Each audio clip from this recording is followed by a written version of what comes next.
Besides growth, what do you consider your big idea for 22 and beyond? The big idea for us, I think, where we're pretty different. I don't know if I've encountered another restaurant group that has sort of foundational philosophies that we do. And I guess probably maybe the best way to explain it is, how we preach it to our pizza zealots, as we call ourselves, when they join the company. We have three primary missions. Number one is to make perfect tasting pizzas. Number two is to make customers for life. So whatever you do, how do we retain this customer for life? And number three, and this is my favorite, which is to make our frontline pizza zealots wealthy with stock options. And I think that's probably our big idea, is how to share the wealth of the growth of a brand in the restaurant space with the frontline employees who work so hard to operate the business, to grow sales, to make the product, and stand on their feet and work for their entire careers, long hours, hard conditions, lower pay, and never get a piece of the action in terms of the wealth that's created by these companies when they grow. So all frontline employees, all employees are eligible for employee stock options. And so our big idea is the wealth that's created for employees of tech companies and for employees of tech companies and employees of other industries, especially coming in at the startup stage. How do we do that in this space? So we're on our path. Our employees have stock options, and we're going to see what we can do. What did you look to when you set this plan up, and did you do it since 2015 when you opened the first unit? So we were not able to do it right away at 2015, and it takes a while to get to the point in this space where you can have the time and the focus to budget properly for getting the lawyers in to set up the proper structure, because it involves an employee stock option plan. You've got to hire outside consultants to give proper valuations of the company at a given time for the strike price to be okay with the IRS. So there's a lot of complexities that sort of a solo restaurateur, and a lot of costs to be borne to set these things up correctly. But as soon as we could, we set up the plan, and the employees have the stock options. And in terms of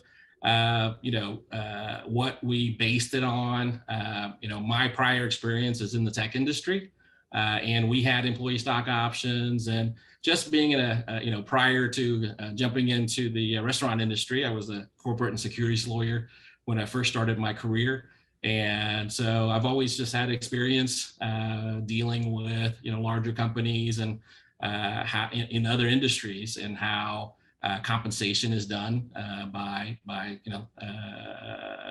companies in other industries, and came into this space and just fell in love with the frontline service industry workers and their crazy lifestyles, and and it's the last bastion, I think, of sort of the 1960s ideas of like on the road, and they live these crazy lives, but not really saving or not really planning for the future. And I always thought, hey, if our company grows, I'm going to see if I can help the service industry workers plan for the future better, have wealth for retirement and things like that. So that's our big idea.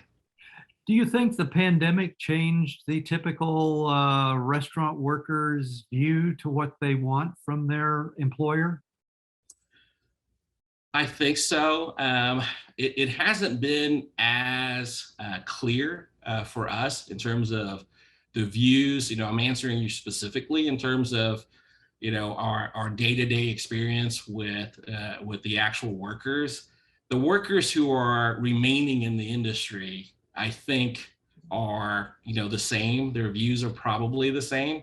they may be asking for a bigger pay raise just because, with the inflation and the fact that it's a workers market, right? So they're getting lots of offers from everybody with higher and higher pay. So it's become much more competitive on the pay scales.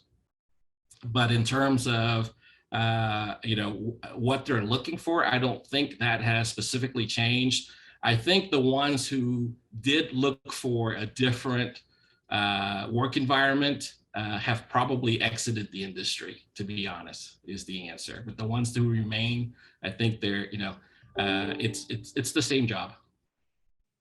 In fact, if we pull back on the camera a little bit, you're wearing a ZaLat t-shirt, which really, I'll shut up so it can show that. Mm-hmm. And with that, your loyalty is very strong at ZaLat Pizza. Do you think what your approach to the employee proposition is part of that? Yes, yes. And it's something we work on every day, is to how to get to our culture and buy-in. We call it the ZaLat extreme give a shit factor, which is that's part of, that's the other big idea in our company is I don't really see other restaurant groups taking on the challenge to try to be a best of class product when they go multi-unit and roll out, right? And it's basically, of course, everybody wants to make great food. We're in the restaurant industry, the food is paramount, but the challenge, the difficulty level when you get to mass volume and multi-units is this consistency, right? So, I think the chains end up having a mediocre product, not because they're necessarily trying to save money.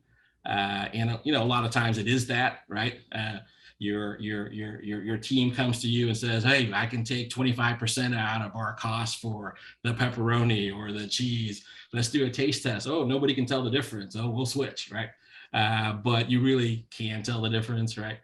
So that's part of it. But I really think that, the main push where people start degrading the quality of their product when they get to size is really about consistency. How do you have the same exact McDonald's hamburger anywhere, in every location around the world? And those steps and those processes and the automation that happens to give you the consistency always takes away the chance at the character of a great handmade meal that you would get from a solo or chef driven low volume concept where people can baby that meal.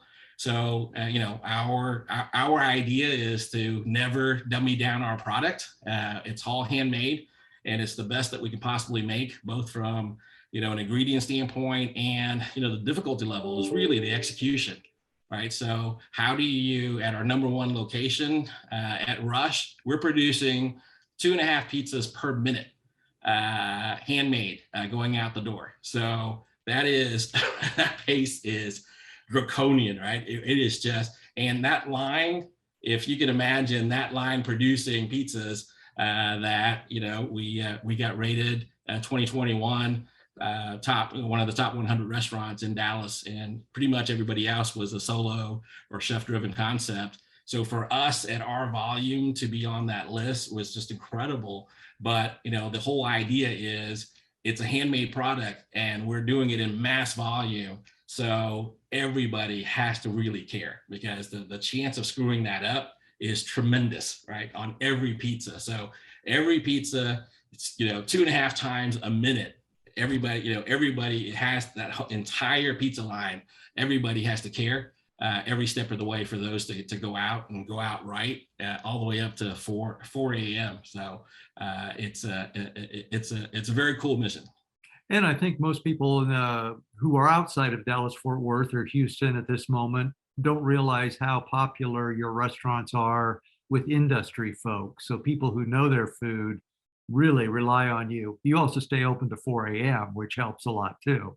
Right. Yes. Yes. We it's our favorite demographic. We are thankfully, and we love them to death. So the I think the service industry folks know how much we care about them, and they reciprocate, and they've always been very kind to us, supporting us. And in the pandemic, at the start of it, we knew there were lots of restaurants that were shut down, and we really didn't announce it to the public, but we ran specials for the surface industry for a couple months, where I forget what it was, but I think we were selling $3 pizzas to the service industry folks, and I had restaurant owners who would post online, "Hey, my whole family lived off of your pizzas. Thank you. We had no income, coming in. Restaurant was closed." So, it's like I said, we love the service industry folks.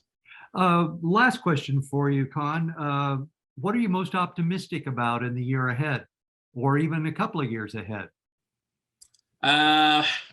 Optimistic about, I think we have so far, knock on wood, the central idea has worked, which is we think that there is space in the restaurant industry, especially pizzas that's available for everybody, even late night. There's a space for a company to do an extremely high quality product and sell it under a very casual brand that's doesn't have any pretense, but that people are willing to support that in terms of their purchases. So I'm optimistic that this is a space that has legs to it and that we can grow nationally.